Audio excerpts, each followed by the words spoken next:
কেন্দ্র সরকার সংখ্যার জোর দেখিয়ে মুসলিম সম্প্রদায়ের পূর্বপুরুষের উৎসর্গীকৃত সম্পত্তি তথা ওয়াকাফ সম্পত্তিকে কিনে নেওয়ার অপচেষ্টা চালিয়েছে।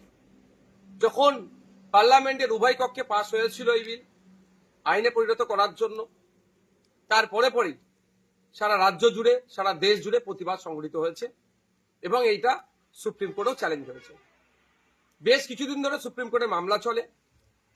একাধিক পক্ষের শুনানি হওয়ার পরে আজকে চিফ জাস্টিসের বেঞ্চ একটা অন্তর্বর্তী রায় দিয়েছে। এই রায়ে কিছুটা স্বস্তি মিললেও সম্পূর্ণরূপে এটা সুরাহা এখনো হয়নি। আমি আশা করব চূড়ান্ত রায় যখন আসবে, ওয়াকাফ সংশোধনী আইন যেগুলো সংখ্যালঘু সম্প্রদায়ের মানুষের বিপক্ষে যায়নি, শুধু সংবিধানের একাধিক আর্টিকেলে আঘাত দিয়েছে, সেটা আশা করব চূড়ান্ত রায়ে সেটা পাবো আমরা। এই ইনসাফের লড়াই চলবে, আইনি লড়াই চলবে।